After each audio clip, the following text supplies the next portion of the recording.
Welcome back ATV morning with Farah में खुश आमदीद। और अब हम मिलने वाले हैं अपने एक यूनानी फिजिशियन यानी हकीम साहब से, हकीम अमीन बेग, जो कि नेशनल काउंसिल फॉर तिब के मेंबर भी हैं। अस्सलाम वालेकुम, कैसे हैं हकीम साहब? आप सुनाएं, कैसी हैं? अल्हम्दुलिल्लाह। ये आपने अपने पास ना अमलतास क्यों रखा हुआ है? क्योंकि आज हमने लोगों को इसके बारे में बताना है। जी, अमलतास इसलिए आज लाए हैं क्योंकि जो हर्ब्स मुझे नज़र आती हैं रास्ते में जाते हुए, आजकल आपको पता है ना कि रोडों के ऊपर कितनी खूबसूरत, इस्लामाबाद में स्पेशली खूबसूरत भी आते हैं, येलोश इसके वो होते हैं, फ्लावर्स होते हैं, और मेरे ड्रेस के कलर के फूल हैं। बिल्कुल बहुत ज़्यादा है माशाल्लाह। मैं भी कहने वाला था, तो वैसे भी डेकोरेट करने के लिए भी ये इसके फूल इस्तेमाल होते हैं। और ये भी लोग जो है ना ड्राई अरेंजमेंट्स में भी ये यूज़ कर रहे इसको तो अभी इस्तेमाल करेंगे, बताएंगे अभी लोगों को, जो जब सुनेंगे तो फिर उनको पता चलेगा कि इसके बेनिफिट्स क्या है और हम इसको कैसे, इसको ज़ाया कैसे कर रहे हैं। ये भी तो एक बड़ी बात है ना।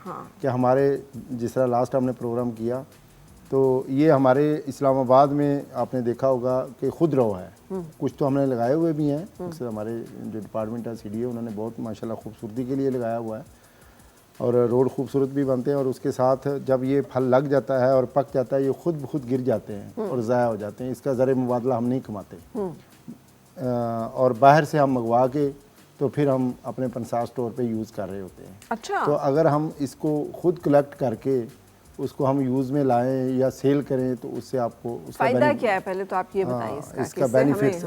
जी बिल्कुल, बेनिफिट्स इसके सबसे पहले तो ये आपके डाइजेशन को रेगुलेट करता है। डाइजेस्टिव सिस्टम को जो है ना, उसके लिए एन इफेक्टिव ये अमलतास है, और स्पेशली बच्चों के लिए। और इसके साइड इफ़ेक्ट नहीं है। ठीक, बच्चों की जिस तरह घुटी वगैरह बनाई जाती है ना, छोटे बच्चों में कॉन्स्टिपेशन वगैरह हो जाती है, तो इसके अंदर एक गुदा होता है, जो अब अभी हम निकाल के दिखाएंगे भी। निकालें ना साथ साथ। हाँ, तो इसको अभी कोई चीज़ अगर मिल जाए तो अच्छी बात है। ये तो क्योंकि हार्ड है बहुत ज़्यादा, अभी पुराना था ना, तो पंसार से लिया है। अगर फ्रेश होता तो ज़रा और तरह से इसको ज़रा किसी चीज़ से काटते हैं, तो इसके अंदर छोटे छोटे जो है ना, लाइक अ पल्प टाइप, वो गम सी होती है। ठीक है, छोटे छोटे सीड्स होते हैं, उसके ऊपर गम लगी होती है। तो उसको अगर बच्चे को दें, या उसको पानी में बॉयल करके उसका सिरप भी बना सकते हैं आप, तो वो उसकी डाइजेशन के लिए बहुत अच्छा होता है। बीज का या वो जो गम होती है, गम होती है, बीज ज़ाहिर वो तो डिज़ाल्व नहीं होगा ना पानी में, तो वो गम जो होती है वो बड़ी। तो आम रूटीन में अगर आप वैसे भी इसको खाएं तो बड़ा टेस्टी है, और ये हार्मोन्स जो है ना, उसको भी बैलेंस करने में बड़ा इसका किरदार। टेस्टी है क्या मतलब? ये हरे रंग का जब होता है तब खाएं, या नहीं, इस तरह पक जाता है, जब पक जाता है तो ये बड़ा, इसकी जल जो है ना बड़ी टेस्टी स्वीट ही होती है, कड़वी नहीं होती इतनी। तो इसको ऐसे ही कच्चा खाएं, या जैसे आप कह रहे हैं पानी में बॉयल पानी में डिज़ोल्व कर लें तो ज़्यादा बेनिफिशियरी होगा, इसके ज़्यादा बेनिफिट्स हैं। ठीक है, लेकिन वैसे भी आप खा सकते हैं, और ख़वातीन भी इस्तेमाल करती हैं। और इसके अलावा इसका इस्तेमाल जो है ना, मैदे के साथ साथ आपकी स्किन के लिए भी बड़ा अच्छा है। अब आप कहेंगे स्किन में इसका क्या असर है? लोकली भी और आयुर्वेदा में स्पेशली इसको, जिस तरह हमने वो बताया था, आयुर्वेदा में ये बहुत ज़्यादा इस्तेमाल होती है, हमारे हमसाया मुल्क में भी और पाकिस्तान में भी स्पेशली ये बहुत पाई जाती है। और इसके मुख्तलिफ प्रोडक्ट्स जो है ना, वो तैयार की जाती हैं। जैसे कि डायबिटिक के जो लोग हैं, शुगर है जिन लोगों को, वो भी इसको इस्तेमाल कर सकते हैं। और डाइजेशन आजकल का जो आपको पता है कि गट प्रॉब्लम तकरीबन हर बंदे में ये इश्यूज़ आ रहे हैं, तो उसके लिए भी बड़ा इसका फ़ायदा है। और एक ऐसी बात बताने लगा हूँ, शायद अभी इस पर इतनी रिसर्च तो शायद नहीं हुई, लेकिन H. pylori पे इसका बहुत इफेक्ट है। अच्छा, H. pylori का आपको पता है? H. pylori को कहते हैं, ये ट्रीटमेंट नहीं है, एंटीबायोटिक से लेनी पड़ती है। जी, ये एंटी इन्फ्लामेटरी भी है, एंटीऑक्सीडेंट भी है, और एंटी इन्फ्लामेटरी भी है, और जोड़ों के दर्दों में भी ये इस्तेमाल होती है। तो कैसे इस्तेमाल की जाए जोड़ों के दर्दों के लिए? इसका बेहतरीन हल जो है ना, जो सेफ तरीन है, वो तो मैं इसको कहूँगा कि आप पानी में जोश दें, लेकिन ज़्यादा ना हो कि जिससे ऊपर से ये छिलका उतारें। लॉक्साटिनिल है ये, ज़्यादा आपको वो जो है ना वो कर दें। छिलका उतारें, छिलका उतार के अंदर से इसका वो गूदा निकालें, उसको पानी में एक गिलास पानी लें, उसको बॉयल करें, अंदर से निकाल दें, गूदे को ना भी निकालें। वो जब छानेंगे तो वो जो उसका गूदा है वो डिज़ोल्व हो जाएगा पानी में, और बाकी वो बचेगा, उसको आप स्टेन करके तो आप इस्तेमाल करें। ठीक है, वो ज़्यादा सेफेस्ट मेथड है, लेकिन रेगुलर इस्तेमाल नहीं करना। अच्छा, हाँ, कंटिन्यू मकसद आप कहेंगे हम महीना पूरा इस्तेमाल कर लें, तो ऐसा नहीं होगा। मकसद ट्वाइस अ वीक आप इसको यूज़ कर सकते हैं। ठीक है, for the cleaning of your gut. और ये बेहतरीन है। मैक्सिमम 3 days to 7 days, अगर खुदा न खासा कोई क्रोनिक को प्रॉब्लम आपका आ रहा है, तो फिर आप 1 week तक इसको इस्तेमाल करें। ठीक है। इसका मिजाज जो है ना वो भी गर्म होता है, तो इसलिए ज़रा इसको एहतियात से इस्तेमाल किया जाता है, लेकिन है सेफ़, कोई इसमें खुदा न खास्ता नुकसान नहीं है।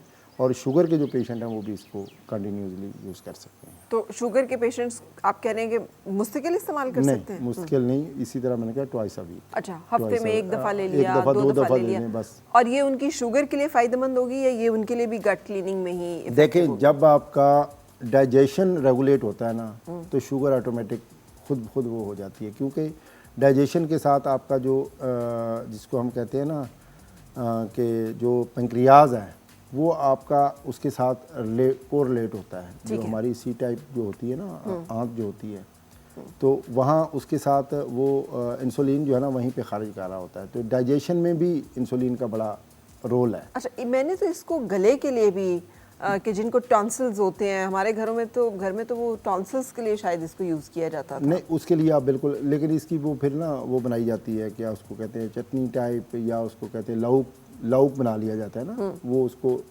चाटा जाता है, उसके लिए बहुत ज़बरदस्त चीज़ है, वो भी ठीक है। गॉगल्स और इसके लिए सॉरी मैं भूल ना जाऊँ, थायराइड के लिए भी बहुत अच्छा है। अच्छा, तो उसके लिए भी इसी तरह पानी में बॉईल जी पानी में इस्तेमाल करें। और हाइपोथायराइड की बात कर रहा हूँ, हाइपरथायराइड की बात नहीं कर रहा। जो हाइपोथायराइड के लोग हैं वो भी इसको इस्तेमाल कर सकते हैं। बिल्कुल, ये एक्चुअली आपकी बॉडी के अंदर जो है ना हाइपर एक्टिविटी मकसद लाता है, हाइपर करता है, हाइपो से हाइपर की तरफ लेके कोई भी निज़ाम सुस्त हुआ उसको बेहतर कर उसको बेहतर। तो फिर ये खुदा ना खासा ब्लड प्रेशर को तो नहीं तेज कर देता हो? नहीं, इसमें कोई ऐसी चीज़ नहीं है। एंटी इन्फ्लामेटरी है, मैंने कहा कि इसमें कोई एंटीऑक्सीडेंट भी है, कोई ऐसा नुकसान नहीं है इसमें। ठीक है, बिल्कुल। इसके पत्ते भी इस्तेमाल होते हैं और इसकी जो वुड है वो भी इस्तेमाल होती है मकसद फर्नीचर वगैरह बनाने में। जहाँ भी आप इसको इस्तेमाल करें, पूरे का पूरा दरख्त जो है ना वो बेनिफिशियरी है, इसके पत्ते भी इस्तेमाल होते हैं। ठीक है, लेकिन आज हमने ये अमलतास की, आपको फली से कहते हैं, अमलतास की फली जो है ये देख सकते हैं। ये आम इस्लामाबाद के लोग तो इसको जानते होंगे और रास्ते में अक्सर पड़ी होती हैं। हाँ जी। लेकिन इस तरह से जब पक जाती हैं तो फिर कह रहे हैं अमीन बेग साहब के इसको फिर हम प्रिजर्व कर लें, और खुदा न खास्ता क्रॉनिक कॉन्स्टिपेशन हो या जैसे हम डिटॉक्स की बात कर रहे होते हैं, तो डिटॉक्स के लिए इसको हफ्ते में एक दफ़ा सिर्फ इसका जो पानी है अंदर गूदा है उसमें से बीज निकाल के उसको पानी में थोड़ा बॉईल करके एंड देन उस पानी को जो है इस्तेमाल किया जाए, लेकिन बहुत केयरफुली, क्योंकि ये it can cause a lot of diarrhoea too. So उससे बारे में थोड़ा हमें अलर्ट रहने की ज़रूरत है। भाई थैंक यू वेरी मच, आप तशरीफ़ लाए हैं और आपने इतनी एक चीज़ें कहना चाहिए इफ़ेक्टिव चीज़ हमारे साथ शेयर की है जो कि डिटॉक्स के लिए भी यूज़ हो सकती है एंड क्रॉनिक कॉन्स्टिपेशन की ट्रीटमेंट के लिए भी एंड थायराइड के लिए भी आपने बताया इफ़ेक्टिव है, और इसके अलावा और भी हार्मोन्स के जैसे इश्यूज़ कुछ आ रहे होते हैं तो उनको भी रेगुलेट करने में हेल्पफुल हो सकती है।